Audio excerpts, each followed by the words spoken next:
최근에 드라마 중에 신드롬을 일으킨 드라마가 있죠. 1980년에서 1990년경에 일어나는 그런 이제 경제사를 보여주는 드라마인데 아마 대부분들이 시청을 했을 것 같아요. 저도 겪는 줄로 한 두어 번 봤는데 그거구나 그렇게 생각하실 것 같습니다. 재벌집 막내 아들 다 보셨습니까?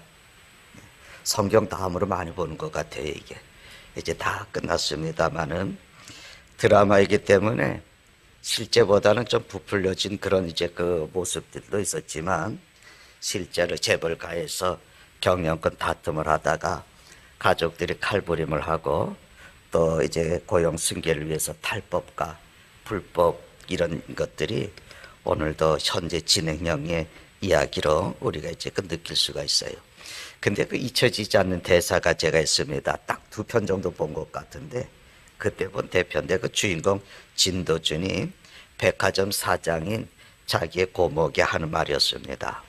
저 사람들한테 두 달은 고모의 두 달과는 달라요. 고모한테는 겨우 몇 차림이나 옷차림이나 바뀔 시간이겠지만 가난한 사람들은 그 두 달 동안 매일매일 더 끔찍한 속도로 가난해질 겁니다. 가난엔 복리 이자가 붙으니까요. 이런 대사예요. 참 마음이 확 와닿았습니다. 그 대사가 오늘같이 금리가 인상이 되고 금융 취약계층인 우리들이 더 많은 이자를 내야지 되고 또 작은 일을 해도 대출을 해야 되는 그런 현실을 꼬집는 오늘의 현실을 말하는 것 같아서 공감이 참 많이 갔습니다.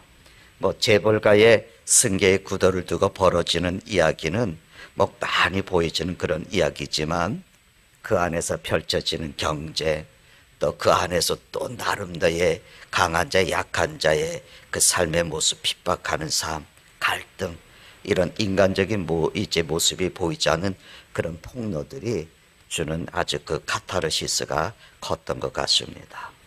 근데 거기에 읽으면서 그 드라마에서 그 재벌의 가족들에게서 내가 돈을 벌어야지 되는 이유, 내가 이 사업을 성공적으로 세워야지 될 그 목적, 그거는 전혀 볼 수가 없었어요. 그저 더 많이 가지고 더 많이 지배하려고 하는 그런 욕망, 그거 외에는 자기들의 그 책임이라든지 사명감이라든지 이런 것들은 찾아볼 수가 없었습니다. 그리고 그들은 자신들의 욕망으로 인해서 스스로 인생이 무너지는 것을 보게 됩니다.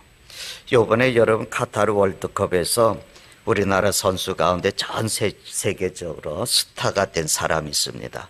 조규성이라고 하는 그런 선수인데 우리나라가 16강에 올라갈 수 있도록 큰 역할을 한 그런 이제 그 주역인데 대담 프로그램에 나와서 하는 말을 조금 들었어요. 그는 초등학교 때 축구를 했는데 원래 축구를 잘하는 선수가 아니었다 그래요. 집도 가난해서 축구 선수가 자기를 축구 선수로 하고 싶다고 그러니까 계속 키워주기 위해서 어머니가 대출을 해가지고 지원을 해줬다고 그렇게 얘기합니다. 그런데 초등학교, 중학교, 고등학교 때까지 진학할 때가 되면은 가야 될 학교가 실력이 없으니까 가야 될 학교가 없어서 걱정을 했고 고등학교 3학년 때는 그때도 후보 선수였기 때문에 후배가 차고 들어오면 그 이어서 공을 차는 그런 후보였기 때문에 대학도 갈 수 없어서 일찍 이제 축구를 그만두고 자기 엄마한테 엄마 나 공무원 시험 봐서 이제 마음 먹고 공무원 시험 준비하겠어 그렇게 이제 그 얘기까지 했다고 이제 그럽니다. 그런데 어느 날 그동안의 성실함이 빛을 발하기 시작해요. 이 선수가 다른 친구들보다 먼저 1시간 이상 먼저 나와서 모든 거 준비하고 또 친구들이 올 때까지 열심히 혼자 훈련하고 훈련 또 같이 훈련이 끝나고 나면은 또 친구들이 다 돌아간 다음에도 혼자서 개인 훈련을 하고 늘 습관적으로 그렇게 이제 훈련을 했답니다. 아버지가 자기에게 물려준 유산은 이 성실함이다. 그렇게 얘기를 하면서 근데 이제 이 코치 감독들이 그 모습을 이제 눈여겨본 거죠. 그래서 고등학교 3학년 때 갈 대학이 없었는데 그 성실함을 보고 이제 축구의 변방이라고 할 수 있는 강주에 있는 대학으로 진학을 하게 됐습니다. 거기에서도 후보로 보내는 거예요. 근데 그의 성실함을 한 감독이 그의 포지션을 바꿔서 수비적에 있었던 자리를 공격의 자리를 옮겨주면서 그때부터 장점이 드러나기 시작을 해서 재학 중에 그 대학이 대학 리그에서 우승을 하게 되는 역사가 나타납니다. 그리고는 프로리그 2부, 1부도 못 되고 2부의 팀에 이제 가서 축구를 하게 되고 또 상무 군인 팀에 가서 군대에 들어가서 축구를 하게 되고 결국은 K리그의 최고의 팀으로 이제 가게 됩니다. 그리고 국가대표 선수가 돼서 월드컵에서 우리나라 선수 최초로 한 경기에 2골, 멀티골을 넣는 선수가 됐고 전 세계 여성들에게 인기를 끌면서 팔로우가 200만 명 가까이 되는 놀라운 기적 같은 이야기, 인생 역전을 이루게 되는 드라마 같은 이야기가 우리 주변에 있습니다. 오늘 우린 선고 영신 예배에도 하나님이 찾아서 넘어진 사람을 일으켜 주시는 하나님의 모습을 봤는데 오늘도 우리가 함께 읽은 본문에는 예수님의 제자였던 베드로의 재기의 드라마가 여기에 펼쳐져 있습니다. 예수님을 3번씩이나 부인하고 저주하고 그저 예수님을 멀리해버린 베드로는 제자로서는 실패한 사람이었습니다. 그런데 실패보다 더 불행한 것은 꿈을 잃어버린 거예요. 그리고 삶의 무력함 속에 빠져버리고 말았습니다. 오늘 요한복음 그 21장에 보면 3절에 보면 베드로가 이런 푸념을 하거든요. 나는 물고기나 잡으러 가야지. 그런 푸념을 해요. 여러분, 예수님께서 베드로를 처음 만났을 때 나를 따라와. 내가 너를 사람을 낚는 어부가 되게 해줄게. 이렇게 지금 말씀을 하셔서 베드로는 자기가 가지고 있었던 삶의 기반이었던 그물을 버려두고 예수님을 쫓았습니다. 그것이 꿈이었습니다. 예수님을 쫓아가면서 사람을 낚는 것이 꿈이었는데 이제 예수님을 부인하고 배반하고 떠나갔던 제자 베드로는 지금 이렇게 말합니다. 나 다시 물고기나 잡으러 갈 거다. 미래에 대한 꿈을 버리고 거꾸로 과거로 회개하고 있는 베드로의 모습을 우리가 볼 수 있습니다. 그런데 베드로의 인생이 여기서 끝났다면 성경에는 베드로라는 사람의 이름이 우리에게 남아있질 않았을 겁니다. 그저 지나가는 이름으로 예수님의 제자 중에 베드로라는 사람이 있었는데 예수님을 배반하고 갔다. 이런 것으로 아마 끝났겠죠. 근데 그러면은 그의 인생이 끝이 아니겠습니까? 근데 오늘 우리 요한복음 마지막 장인 오늘 말씀에서는 베드로의 좌절과 절망과 실패를 그리고 있는 것이 아니라 베드로가 다시 일어서는 베드로의 재기를 얘기하고 있습니다. 어떻게 베드로가 다시 일어나서 미래를 꿈꾸면서 미래를 향해서 나갈 수 있었을까? 베드로는 자기 스스로가 포기했어요. 나 이제 예수님의 제자 그만하고 물고기 잡으러 갈 거라고. 베드로는 자기 스스로 포기했는데 여러분 베드로를 포기하지 않으신 분이 계세요. 오늘 우리 새벽에도 야곱은 넘어졌지만 야곱을 포기하냐고 찾아오신 하나님처럼 주님께서 베드로를 찾아오셨어요. 야곱을 일으키신 주님이 베드로를 일으키십니다. 그러자 베드로는 다시 환상을 붙잡는 거예요. 그리고 베드로는 다시 꿈을 붙잡고 일어서게 되는 겁니다. 사랑하는 성도 여러분, 주께서 다시 여러분을 일으켜 세우시는 해가 될 줄로 믿습니다. 주님 찾아오신 거 외면하지 마시고 그분의 음성을 들으시고 그분을 붙잡으세요.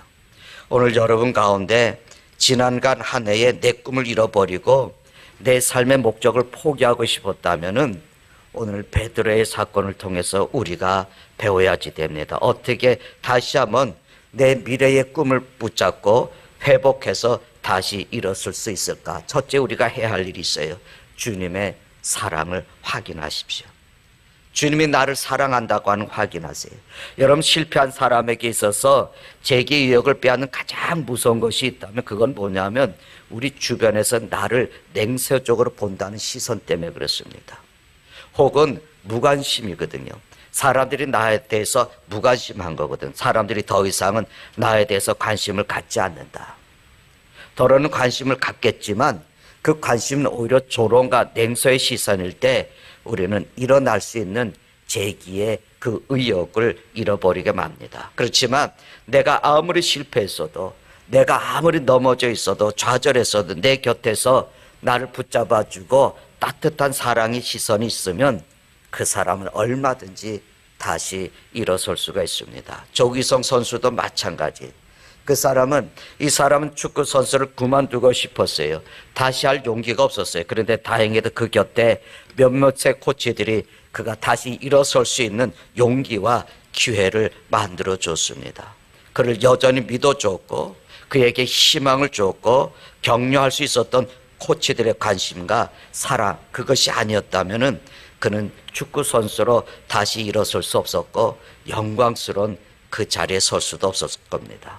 사랑하는 여러분, 그렇습니다. 그 사랑이 있으면 우리는 일어설 수 있어요. 아무리 넘어진 자녀들이라도 사랑을 받으면 일어설 수 있어요. 그런데 가장 가까운 친구에게 또 가장 가까운 가족에게조차 버림을 받았다면 우리가 어디로 가야 되겠어요? 세상 어디에서 우리가 우리를 사랑하는 그 사랑을 느낄 수 있겠어요? 베드로에게는 주님의 사랑이 있었어요. 제자들도 쟤는 예수님을 부인까지 해서 말은 안 했지만 속으로는 그렇지 않겠습니까? 그런데 베드로는 주님의 사랑이 있었어요. 베드로는 자신이 실패한 건 맞습니다. 아마 스스로 생각했을 거예요. 주님도 나를 좋아하지 않을 거라고. 주님도 나를 이제 생각해서 지워버렸을 거라고. 주님이 나를 아마 버렸을 거야. 이렇게 생각을 했을 거예요. 왜냐하면 자기가 한 일이 너무 크니까.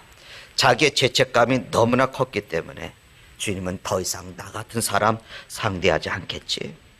더 이상은 나를 사랑하지 않겠지. 아마 그렇게 스스로 자기가 생각하고 판단하고 더 깊은 절망과 좌절 속에 빠졌을 거예요. 그런데 우리가 요한복음의 마지막을 읽어보면 어떤 사건이 일어납니까? 세 가지의 사건이 일어나는데 하나는 뭐냐면 주님께서 베드로를 찾아오신 거예요. 베드로가 머리를 숙이고 꾸역꾸역 불안한 눈을 가지고 마음을 가지고 주님을 찾아간 것이 아니라 멀리 가고자 하는, 도망가고자 하는, 피하고자 하는, 외면하려고 하는 베드로를 주님께서 찾아오셨어요. 그리고 두 번째는 베드로를 향해서 주님의 변함없는 사랑을 증명해 주셨어요.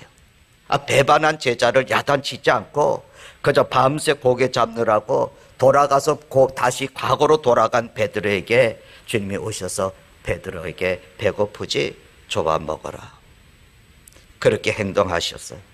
그래서 나는 여전히 너를 사랑하고 있다는 것을 증명해 주셨어요. 세 번째는 믿어주시지 않습니까? 그 베드로에게, 언제 도망갈지 모르는 그 베드로에게, 언제 부인할지 모르는 그 베드로에게 야, 내 양 좀 먹여. 이를 맡기십니다. 그리고 오늘 보면은 이렇게 시작이 되잖아요. 오늘 15절에 21장 15절에 조반복음에 예수께서 시몬 베드로에게 이르시되 내가 나를 아직도 사랑하느냐. 아직도 사랑하니? 이 말 속에 굉장히 중요한 전제가 있습니다. 그 밑바닥에는 내가 너를 사랑하는 것은 물론이다. 내가 너와 더불어서 확인하고 싶은 것이 있는데 그것은 네가 나를 아직도 사랑하느냐 그거다는 거죠. 이걸 3번씩이나 물으셨어요. 우리가 알듯이 베드로도 3번을 부인하지 않았습니까? 3번을 확인하는 그 주님과의 대화를 하면서 베드로의 얼어있던 가슴이 녹아내리는 겁니다. 그러면서 한 가지의 결론에 도달하게 되는데 주님이 나를 아직도 사랑하고 계시는구나. 주님이 나를 아직도 사랑하시는구나. 이것이 여러분 베드로가 일어설 수 있었던, 제기할 수 있었던 동기였습니다. 세상이 다 나를 조롱의 눈으로 바라봐도, 세상 사람들이 다 시선을 나에게 외면을 해도, 사람들이 나를 다 등을 돌려도 나의 주님, 나의 하나님이신 예수 그리스도, 내 인생의 주님이 되시는 예수님, 그 하나님이 우리를 버리지 않는다면 여러분 넘어졌어도 우리는 다시 일어설 수 있습니다. 모든 꿈을 상실했어도 우리는 다시금 꿈을 붙잡을 수 있습니다. 여러분 하나님 앞에 다시 서 보십시오. 그 사랑을 다시 확인해 보십시오. 그리고 그분의 사랑을 확인을 하고 그분을 사랑한다는 고백을 해 보십시오. 그러면 다시금 우리에게 일어설 수 있는 놀라운 은총을 주께서 허락하실 줄 믿습니다. 우리가 다시 한번 환상을 붙잡고 비전을 보고 일어서기를 원하신다면 두 번째로 우리가 해야 할 일이 있어요. 그거는 주님의 기대를 확인하라는 겁니다. 여러분, 이건 뭐 일상적인 상식으로 말하면, 여러분, 한 번 내 기대를 저버린 내 제자, 그저 나를 배신해버리고 떠나간 제자, 언젠간 또 배신하겠지, 그런 생각을 가지고 기대를 거는 사람은 없습니다. 사람들 대부분이 그런 경향이 있잖아요. 한번 배신한 사람 또 배신하더라, 이런 걸 많이 보지 않습니까? 그런데 주님은 다르셨어요. 제자 베드로에게 찾아와서 변함없는 사랑을 확신시켜줬을 뿐 아니라 변함없는 기대를 확인시켜 주는 거예요. 네가 나 사랑하느냐?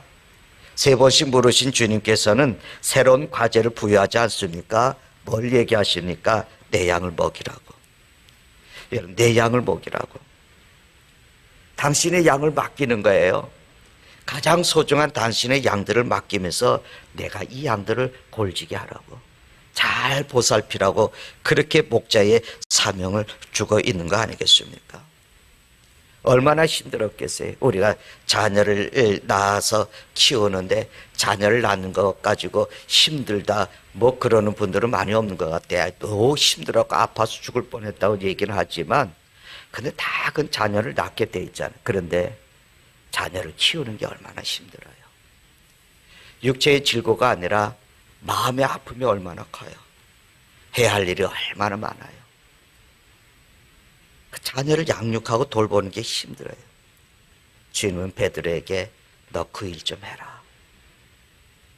그 좀 내 백성들, 내 자녀들을 네가 좀 돌봐라. 오늘 하나님의 성도들 네가 좀 돌봐라. 그렇게 말씀을 하는 거예요. 그러니까 여기 중요한 메시지가 있어요. 여러분, 주님은 내가 실패했기 때문에 거기서 기대를 철회하지 않으셔요. 그래서 주님 보세요. 성경의 말씀들 보니까 주님은 늘 기회를 다시 줘요. 2번의 기회를 주시는 주님. 요나에게도 그렇게 주셨어요. 야곱에게도 오늘 새벽에 그렇게 주셨잖아요. 오늘 베드로에게도 또 기회를 주셔요. 한 번의 실패로 나는 너하고 이젠 다시는 일이 없다, 그렇게 말씀하시는 하나님이 아니라 또다시 기회를 주셔서 하나님의 선한 일을 맡겨주신다는 겁니다. 베드로가 실패를 통해서 자기의 약함을 배우지 않았겠습니까? 베드로가 실패를 통해서 자기의 교만이 얼마나 컸는지 배우지 않겠습니까? 아마 그 실패를 통해서 많은 것을 배웠을 거예요. 우리도 그러잖아요. 실패는 성공의 어머니라고. 그 실패를 통해서 많은 것을 배우지 않았겠습니까? 그래서 이제는 너는 더 높은 과제와 더 높은 소명을 가지고 살라고 말씀을 주는 겁니다. 오늘 저와 여러분이 위해서 주님이 실패했다고 절대로 우리를 외면하는 분이 아닙니다. 목사가 잠깐 실패해서 여러분 넘어질 수 있지만, 그래서 목회의 선한 사역을 감당하지 못하는 것을 또 하나님은 더 크게 사용하실 수 있습니다. 문제는 내가 하나님 앞에 어떻게 쓰느냐는 거죠. 그렇죠? 그래서 더 높은 계획, 더 높은 소명을, 더 높은 비전을 준비하셨다면 이제 그 주님 앞에 서서 나를 향한 새로운 새해, 그 길에 우리가 서서 주님의 기대를 확인하는 저와 여러분 되실 수 있기를 바랍니다. 3번째, 우리가 그러기 위해서는 절대적인 것이 하나 있습니다. 이 뭐냐면 주님의 명령에 순종하라는 겁니다. 이제 내가 주님의 사랑을 확인을 하고 주님이 나를 믿어주시고 내게 맡겨주신다면, 그래서 비전이 회복되었다는 사실로 우리의 보람찬 미래가 저절로 회복되지는 않지만, 이제 우리가 붙잡아야 될 그 비전을 가지고 어떻게 살 것인가를 내가 바르게 결단을 하면 우리에게 놀라운 일이 일어나는 거죠. 오늘 말씀해 보니까 베드로에게 마지막 중요한 명령이 주어지거든요. 19절 마지막에 주님께서 베드로에게 이렇게 말씀하십니다. 나를 따르라. 주님께서 나를 따르라고 말씀하실 때는 예수님이 갈릴리 바다에서 처음 베드로와 안드레 형제를 만났을 때 주셨던 명령이거든요. 나를 따라와라. 그런데 이제 베드로를 회복시켜 주시면서 다시 재기의 기회를 주시면서 또 다시 새로운 비전을 보이게 하시면서 명령을 주십니다. 나를 따라와라. 그러나 따라갈 때 아마 주님은 다른 각오를 부탁을 하셨을 거예요. 사실 나를 따라오라고 하는 것은 주님이 처음에만 그리고 마지막에만 하시는 말씀이 아닙니다. 때때로 우리가 믿음의 길을 걸어갈 때 주님은 중간중간에 우리에게 말씀하셔요. 나를 따라와라. 내가 흔들릴 때마다, 내가 휘청거릴 때마다 그 말씀을 지금도 주님은 우리에게 들려주고 계십니다.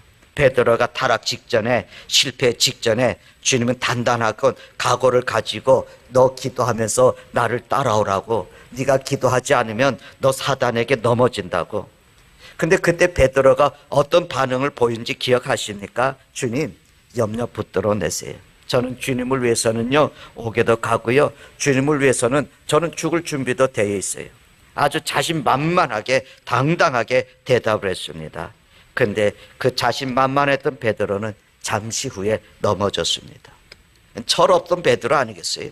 아직도 자기가 연약함을 알지 못하는 베드로였거든요. 근데 주님은 이제 달라진 베드로의 모습을 보고 있어요. 내가 나를 사랑하냐? 이렇게 물었을 때에 아마 타락 이전에 베드로에게 너 나 사랑하니? 이렇게 물었다면 베드로는 아마 주님, 그걸 질문이라고 하십니까? 여러분, 이미 타락 이전이라던 베드로는 그렇게 대답했을 거예요. 베드로가 어떻게 대답했습니까? 주님, 주님을 사랑하는 줄 주께서 아시지 않습니까? 이러고 대답을 했습니까? 그런 톤으로 얘기했을까요?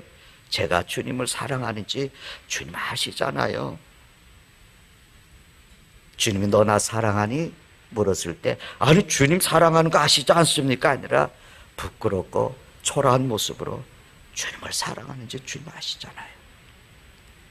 아마 그렇게 말했을 거예요. 베드로는 더 이상 자신 없었어요. 자기가 자신할 수 없었기 때문에 그는 겸손하게 주님 앞에 마음을 내려놓고 무릎을 꿇습니다. 그리고 주님을 의지할 수밖에 없었어요. 이게 중요해요. 오늘 새벽에도 야곱이 주님을 의지하면서 새로운 동이 밝아오는 아침을 맞이하는 것처럼 베드로도 주님을 의지하면서 새로운 꿈을 꾸기 시작을 합니다. 그리고 베드로에게 주님은 생애의 마지막 펼쳐질 광경을 보여주십니다. 그것이 18절이거든요. 여기에 두 가지 대조적인 단어가 나와요. 젊어서는, 그리고 늙어서는. 네가 전에는, 젊었을 때는 네가 마음대로 다녔어. 네가 충동대로 행동을 했어. 네가 본능대로 행동을 했어. 내 느낌대로, 내가 원하는 대로 살았지. 네가 마음대로 살다가 마음대로 넘어지고 그랬지. 그런데 이제 늙어서는 너는 마음대로 살지 못할 거야. 내가 내 인생 속에 들어가서 너를 붙잡을 거야. 내가 너를 인도할 거야. 이런 말씀을 들려주시는 거예요.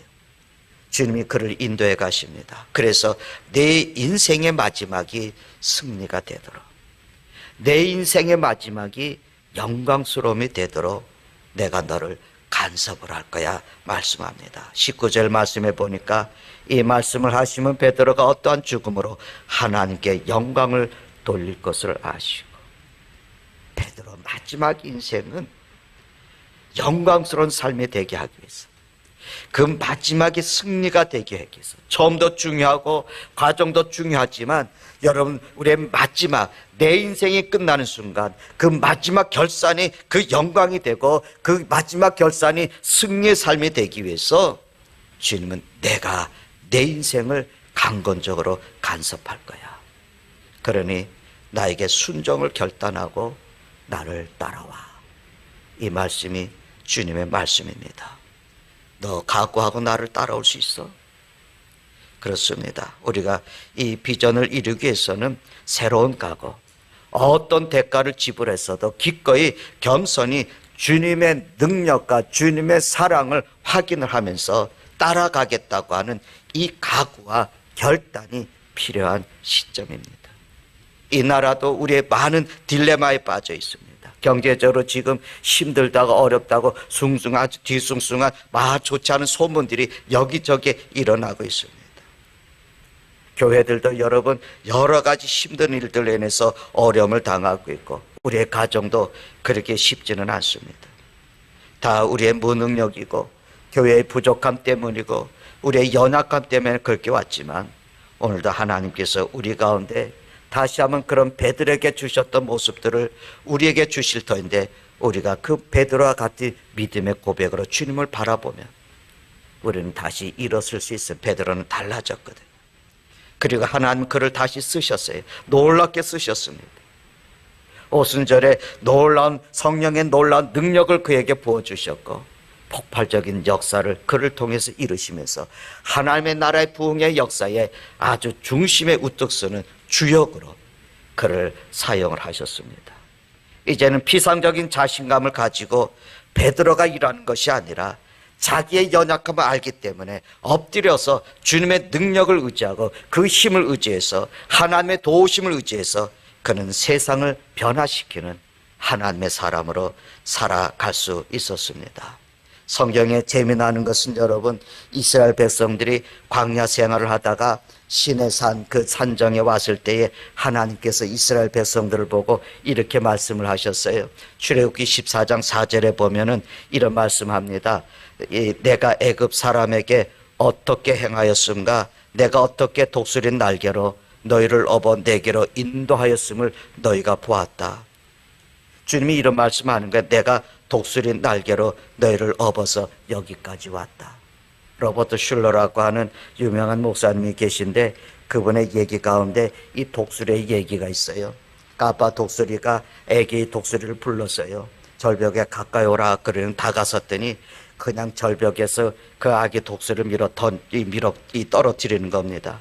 근데 그때까지 아기 독수리는 자기가 날 수 있다는 사실을 몰랐어요. 근데 아빠 독수리가 그저 절벽으로 막 밀어 던져버리니까 그것이 죽는 줄 알고 그것이 고난의 시작이었고 그게 이제 어떤 불안이었고 절망이었고 정말 아기 독수리는 나는 죽었다라고 하면서 처음으로 필사적으로 살기 위해서 날개짓을 합니다. 그 순간에 자기 자신이 날 수 있다고 하는 것을 발견하게 되는 거죠. 그 순간부터 그 아기 독수리 앞에는 무한한 하늘의 공간이 비전의 공간이 변화가 일어나기 시작을 하는 거죠. 그 독수리 아빠 독수리는 계속해서 그 아기 독수리를 훈련했을 거예요. 아기 독수리가 땅에 떨어지려고 하면 지쳐지가서 받아주고 날개를 펴서 그 아기 독수리를 안았을 거예요. 하나님께서 당신의 자녀들에게 이렇게 말씀합니다. 신명기 32장 11절의 모습을 보면은 마치 독수리가 자기 보금자리를 어지럽게 하여 자기 새끼 위에 너풀거리고 그 날개를 펴서 새끼를 받으며 그의 날개 위에 그것을 엎는 것 같이, 아빠 독수리와 같은 하나님이 우리를 절벽 아래 밀어뜨리는 일을 할 줄 모릅니다. 그래서 내가 그저 절망이 되어지고 낙심이 되어지고 죽을 것 같은 그런 상황에 처해 있을 수 있습니다. 그러나 그냥 내버려 두시는 것이 아닙니다. 내게 다가오셔서 너 날 수 있어. 너는 날아야지 돼. 걱정하지 마. 내가 도와줄게. 이 하나님의 도우심을, 하나님의 능력을, 하나님의 사랑을 의지하면서 우리의 날개짓을 새롭게 할 수 있다면 새해 우리 가정, 우리 교회, 우리 민족의 미래, 새로운 가능성과 위대한 도전의 사건들이 우리를 기다리고 있을 줄 믿습니다. 주님이 말씀하셨습니다. 이사야서 40장 31절에 오직 여호와를 앙망하는 자는 새 힘을 얻으리니 독수리가 날개치며 올라감 같을 것이요 다름박질하여도 곤비하지 않겠고 걸어가도 피곤하지 아니하리로다. 날개를 펴십시오. 하나님을 찬양하면서 여러분 힘차게 오르십시오. 우리는 날개에 하나님이 힘이 주실 거고, 그리고 하나님께서 우리가 창공을 나를 수 있는 큰 은혜를 베푸실 겁니다. 하나님 앞에 영광의 삶을 돌리는 삶의 비전, 그것이 새해 우리 앞에 기다리고 있습니다. 기도하십시다.